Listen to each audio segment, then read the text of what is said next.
What is up, YouTube? This is that Asian dude, and sorry I didn't post a tip video yesterday, but I just had stuff to do. And anyways, right here I'm gonna show you guys a B gap, and I'm gonna be in the New England Patriots defensive playbook, and the formation is 4-3 odd. You probably can't find 4-3 odd in any other playbook except for Patriots. I don't know for sure, but we're gonna be looking at cover 3. Or you could do weak slant 3, doesn't really matter. I guess I'll just do weak slant 3.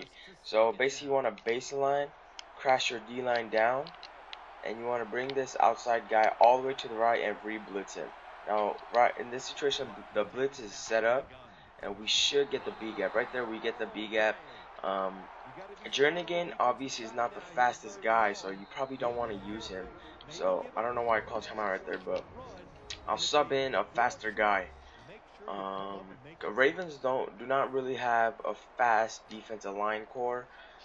That's not a bad thing, but at the same time, it's not a good thing. So I'll sub in Elvis Dumerville, and we're running from cover 3 this time. So we'll audible to cover 3 buzz, and basically just baseline.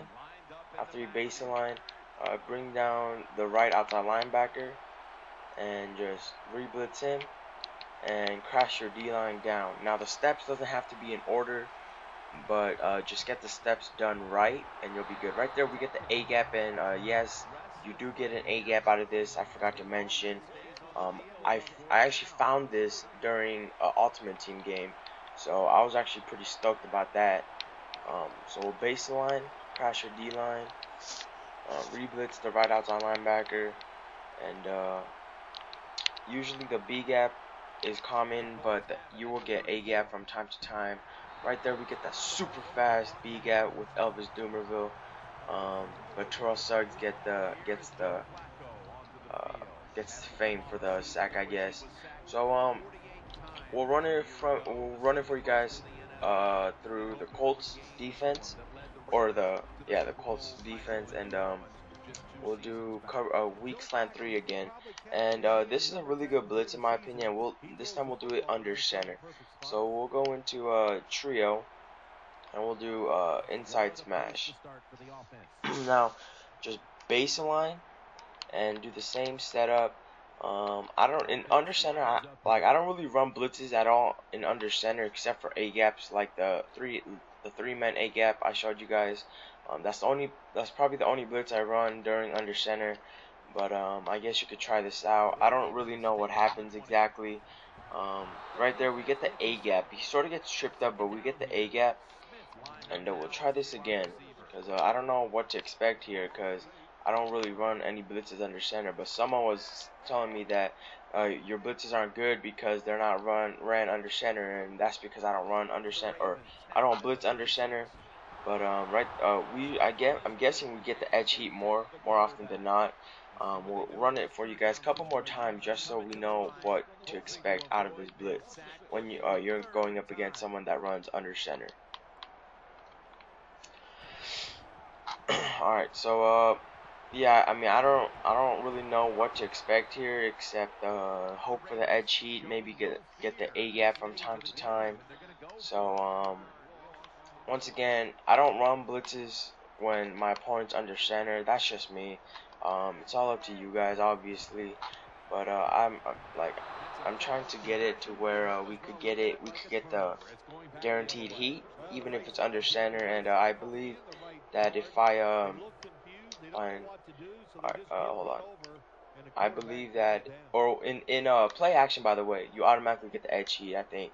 Yeah, you automatically get the edge heat. I don't know why, but usually the B gap or nothing like that comes through.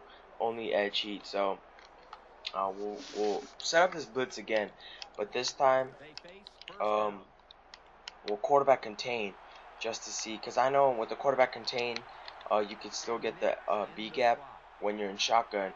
But I think if the opponent's under center and you quarterback contain, you'll probably get the edge heat. Right there, you get the A gap. So I'm guessing you get more A gaps in under center than not, if that makes sense. So we'll do this again.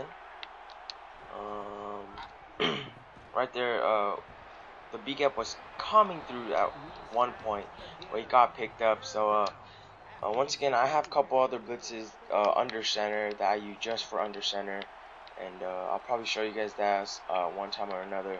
So stay tuned for that, because I have a specific blitz just for under center as we get the edge pressure right there.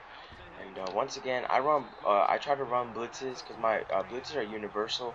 You could run it to either side, and I try to run my blitzes accordingly to the tight end. So if the tight end's on the right side, I would most likely run it to the left side. If the tight end's on the left side, I'll run it to the right side. But right now, I'm too lazy, so I'm not changing it as we get the edge pressure. So it works under center to a certain extent. The A gap comes through, never the B gap. Edge heat, of course. So yeah, that's basically it, guys. I hope you guys enjoy it. Have a very safe New Year's, and turn up.